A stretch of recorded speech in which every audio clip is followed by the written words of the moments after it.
Hi, I'm Peter Adamson, and you're listening to the History of Philosophy podcast, brought to you with the support of King's College London and the LMU in Munich. Online at www.historyofphilosophy.net. Today's episode, All or Nothing, the Problem of Universals. Irving Thalberg, the producer of the Marx Brothers movies, had a brilliant knack for show business, but also a nasty habit of making people wait for him. The Marx Brothers were familiar with this habit. Once he made them wait outside his office for so long that they smoked cigars, blew the smoke under the crack beneath his door, and yelled fire. Another time, Thalberg interrupted a meeting with them and left them waiting in his office, and the Marx Brothers decided they'd had enough. When the producer finally returned to the meeting, he found them gathered stark naked in front of his office's fireplace, which they were using to roast potatoes. Thalberg laughed, had a potato, and never made them wait again. This anecdote confirms something already abundantly clear from their movies. The Marx Brothers shared an anarchic and irreverent sense of humor. And of course, that wasn't the only thing they had in common. They were really brothers, and thus shared the same parents. They had grown up together in the Bronx, they all liked a roasted potato, and they all hated being made to wait. In addition, there is the obvious fact that the Marx Brothers were all humans. That may be obvious, but philosophically speaking, it is surprisingly hard to explain.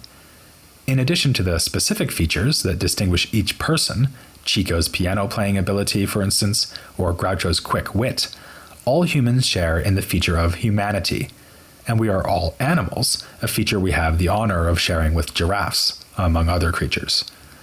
Philosophers call such shared features universals, because they belong to all the members of a class. For instance, humanity belongs universally to all humans. But what exactly is this shared humanity? On the one hand, it seems to have an important role in the world and in our understanding of things. When we know, for instance, that all humans are rational, it seems that we are understanding something not just about you, me, Groucho, or Zeppo, but about humanity itself. What we are understanding is that the possession of humanity implies rationality. On the other hand, the idea of a universal thing that actually exists out in the world is rather an odd one. In our everyday experience, we never encounter abstract humanity or animality. Rather, we encounter concrete particular humans and animals, whom we can distinguish from the other members of their class by their special characteristics. We tell Groucho apart from another animal, like Hiawatha, by noting that he is a human, whereas she is a giraffe. And we tell him apart from Chico by noticing that he cannot play piano, but can come up with witty remarks like, "Why don't you leave in a huff? If that's too soon, you can leave in a minute and a huff." The difficulty of accounting for the shared features of things is called the problem of universals. Perhaps the most famous attempt to answer the problem is also the earliest attempt, Plato's theory of forms. This theory was apparently intended to explain common characteristics, like humanity or largeness, by postulating a single overarching form, or paradigm, humanity itself, or largeness itself. As far back as the medieval period, readers have understood Plato's forms as universals, though this may not be quite right. Aristotle points out that although a Platonic form plays the role of a universal by accounting for shared membership in a kind of thing, it also seems to be just another kind of particular, albeit a perfect unchanging and paradigmatic particular. In fact, it was Aristotle himself who really started talk of universals in philosophy, but he left it rather unclear what sort of metaphysical status we should assign to a universal like humanity or animality. For this reason, ancient commentators on Aristotle already engaged in detailed discussions of the problem of universals, discussions that were passed on to the medievals, thanks to the translations and commentaries of Boethius. For Boethius and his medieval heirs, the starting point for discussion of this problem was the beginning of Porphyry's widely read Introduction to Aristotelian Logic. In a few sentences that rank as one of the most enticing but unsatisfying passages in the history of philosophy, Porphyry sketches out the questions that would need to be answered in order to solve the problem of universals. We would first need to decide whether they are real or not. If they are real, whether they are bodily or incorporeal, and if they are incorporeal, whether they exist in bodies or separately. That last question was of particular importance for Porphyry and other ancient commentators who wanted to reconcile the philosophies of Plato and Aristotle, since it seemed plausible to say that Plato's forms were indeed separate universals, whereas Aristotle recognized the reality of universals, but understood them to be immanent within bodies. The exegetical problem of harmonizing Plato and Aristotle was one reason the ancient commentators, like Porphyry and Boethius, were so interested in the problem of universals, but it wasn't the only reason. If you think about it, many of the things we say every day involve universals. Even when I talk about a particular thing, like a specific person, I'll often be saying that some universal feature applies to that particular. Suppose I say, for instance, that Groucho is chomping on a cigar, or that Hiawatha is loping across a savanna. Groucho and Hiawatha are particulars, but many people may be chomping on cigars, and many giraffes loping across a savanna. So chomping on a cigar or loping across a savanna are universals. They can be and are realized in many particular instances. Then there are sentences where no particulars appear at all, as when we say cigar smoking is unhealthy, or giraffe is a type of animal. This explains why philosophers still worry about the problem of universals today. Until we sort out the status of universals, we cannot really say how our language gets hold of the world. None of this escaped the ancient commentators and their medieval readers, but they had further reasons of their own to take the problem seriously. Unlike most philosophers nowadays, they followed Aristotle's lead in believing that knowledge in the strict and proper sense, the kind of knowledge involved in scientific understanding, is universal in scope.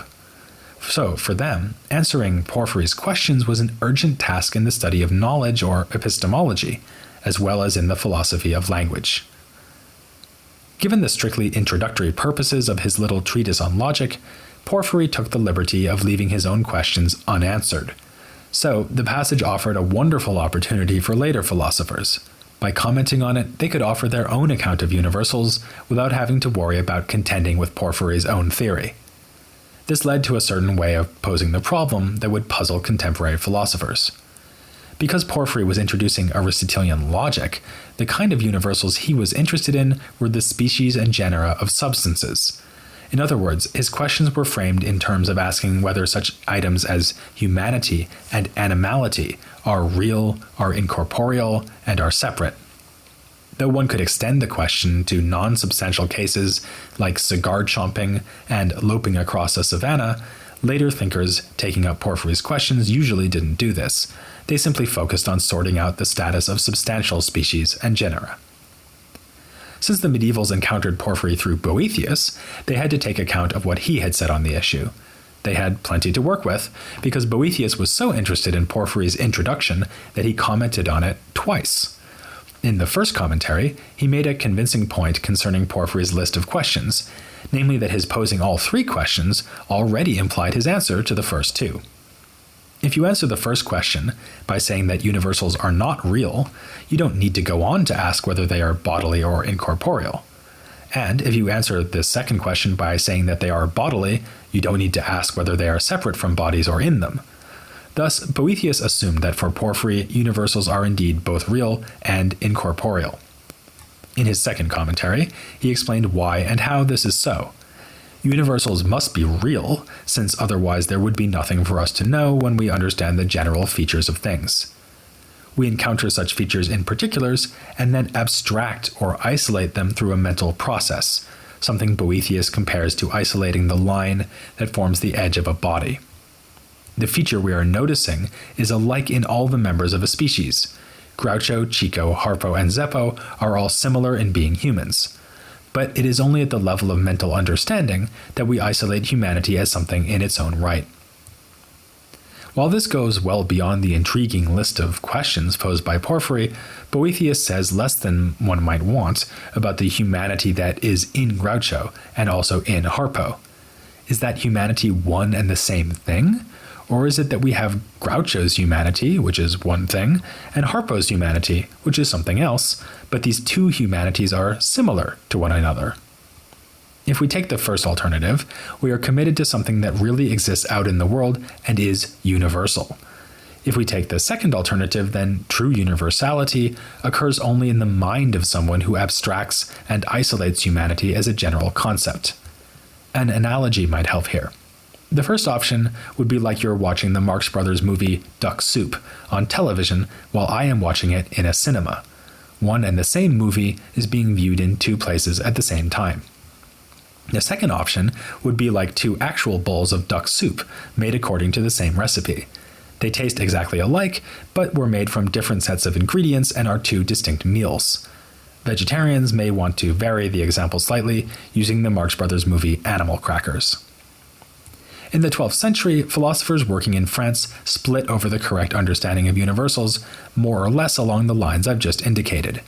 Some thinkers, whom we can call realists, believe that humanity is something real that exists in the world. It is present or instantiated every time that a human exists. Others found this impossible to accept and insisted that everything that really exists is something particular. Historians usually refer to this camp as the nominalists. The usual story you'll hear is that nominalism was pioneered by the great Peter Abelard, following ideas first put forward by his teacher, Roscelin, and that the anti-realist position is called nominalist because Abelard and his allies held that a universal is nothing but a word or a name, in Latin nomen. In fact, though, things are considerably more complicated. Let's start by considering the contribution made by Roscelin to this debate. He is often portrayed as a forerunner of Abelard's nominalism, not least by the famous Anselm of Canterbury, who mocked Roscelin for saying that universals are nothing but puffs of air. But modern scholars have doubted whether Roscelin really meant to stake out a metaphysical position about universals at all. He did, however, pave the way for Abelard by insisting on a strong contrast between language and its features on the one hand, and the reality expressed by language on the other hand. A nice example of this is tense. Consider the difference between saying Groucho smoked a cigar and saying Groucho is smoking a cigar, or Groucho will smoke a cigar. Roscelin, Abelard, and other so-called nominalists were inclined to think that different sentences with verbs in different tenses could all refer to one and the same event. It's just that Groucho's smoking the cigar is future, present, or past from the point of view of the speaker.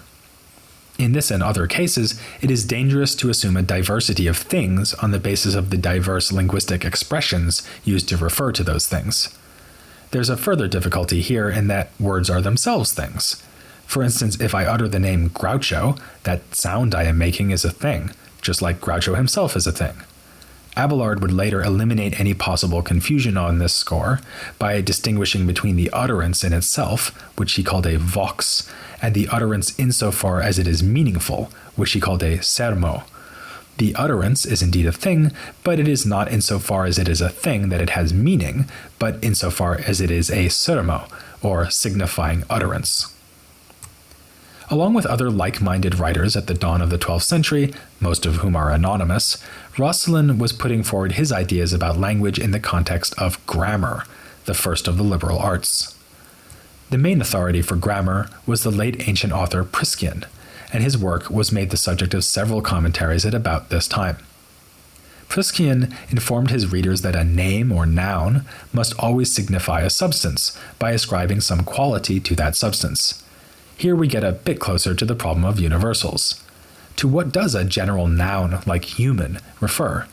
A universal substance, or only particular human substances like Groucho and Harpo? We find grammatical commentaries close to Roscelin's approach, saying that words have always been introduced to signify some particular substance. Only afterwards do they come to signify other similar things. For example, someone, somewhere, would have first used the word human and meant by it one particular human. Perhaps it was Adam referring with surprise and delight to Eve, who had just been produced from one of his ribs. Thereafter, as a matter of convention, this same word, human, was applied to anything else that seemed to be similar to the first thing that bore the name of human. This does seem to head in the direction of Abelard's later nominalist view. It would seem, though, that Abelard first explicitly formulated nominalism only as a critical response to those who started espousing realism about universals. His target was a man named William of Champeaux, master of the school at Notre Dame and a rival of Abelard. The two first encountered one another in Paris right around the year 1100, and later led competing schools. In an autobiographical work, Abelard tells us himself how he refuted William's realist understanding of universals. In response, William reformulated his theory, only to be crushed again by the superior intellect of Abelard. But we don't have to take Abelard's word for this. We can judge for ourselves who had the better of the debate, because Abelard's commentary on Porphyry explains William's original and revised positions, alongside the objections that apparently forced William to change his view and then retreat from the debate altogether. William's original way of understanding universals as real things went as follows. If we consider humanity just by itself, we see that it is universal in nature. It is one and the same for and in all humans. However, in various particulars, humanity is joined to various features or characteristics, which William called forms. Thus, in Chico Marx, humanity is connected to piano playing ability and a preposterous Italian accent, whereas in Harpo Marx, it is joined to harp playing ability and a tendency to sprint after any attractive female who is foolish enough to wander past. Without these other forms, humanity would remain single and universal, but it becomes particularized and multiple thanks to its association with such accidental features. There is a family resemblance between this proposal by William of Champeaux and the hyper-realism of the earlier Eriugena and his followers. They believe that every substance is an expression of a single archetypal substance, much as ultimately all things are an expression of the transcendent reality that is God. William's theory was not so Platonist, in that it did not assert the existence of some paradigmatic humanity separate from all individual humans. In a way, this was its chief flaw. If humanity in itself is not separate from humans, and if it is one and the same in all humans, then all humans turn out to be numerically identical with each other insofar as they are humans. In other words, Groucho, Chico, and Harpo are all actually one human being. This, at least, is the objection pressed against William by Abelard. To point to the accidental features of things, as William did, is no help, for such accidental features depend on the individual substances to which they belong. Conceptually speaking, Harpo must first exist as a human substance and only then have such additional features as harp playing and skirt chasing. But insofar as he is just a human substance, Harpo will be the same substance as Chico and Groucho. A further problem is that if one and the same substance, namely universal humanity, is the substance of both Harpo and Groucho, then it will have contrary properties. Humanity will be both mute and wisecracking, both harp-playing and non-harp playing. Even the Marx Brothers movies never involved anything quite that absurd. Despite his name, William of Champeaux did not respond to this attack by washing his hair of the whole matter. Instead, he proposed a revised account. This time, the idea was to say that it is in virtue of their agreement in humanity that particular humans have a shared nature.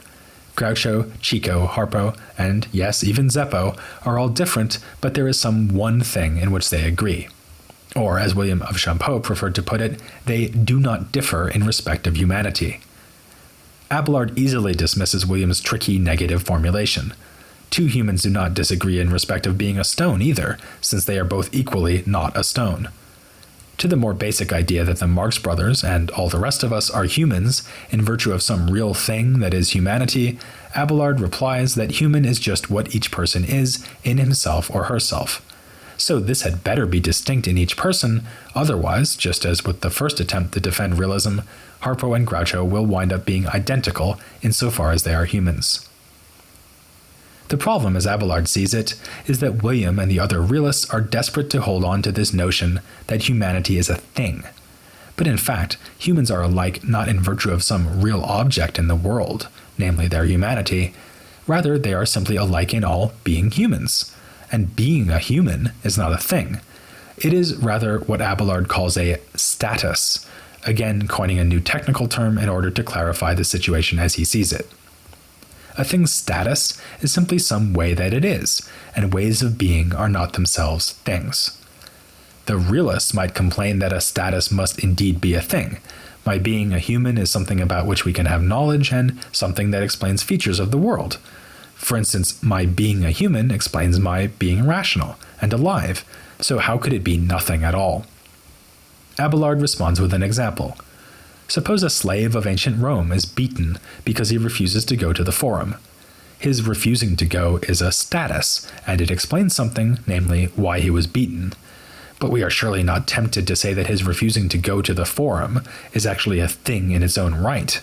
Rather, the man who refuses and is beaten for it is a thing. His refusing to go is just a status, one that he lives to regret. This leaves the way clear for Abelard to give his own positive account of the universal, which is that it is nothing more nor less than a word. Universality is like the tense of a verb. It is an unavoidable aspect of our language, but it does not correspond to anything out in the world. Rather, we produce universality through a mental process of extracting some shared feature of things. In my mind, I take the four Marx Brothers, and for that matter all the other humans I have ever encountered, and I remove from them the accidental features that vary from one person to another. What I am left with is a common idea that applies to all equally. Abelard compares this to the way painters represent the idea of a lion by depicting a single generic lion, as opposed to painting some particular lion, like the one that was killed by Hercules. It is this conceptual operation, rather than the existence of any universal thing, that allows us to use words universally. When I say the Marx Brothers were all human, I am simply ignoring their particular features and focusing on a commonality I have noticed about them. And what I am saying is true because they do each have the status of being a human, which is not something universal. In fact, being a human is no thing at all. With this deft series of arguments, terminological devices, and clarifications, Abelard has set out the first explicit and sophisticated version of nominalism. It will not be the last. As we shall see, debates over the problem of universals would be confronted by later medieval thinkers, some of whom will show in greater detail how nominalism might answer possible objections.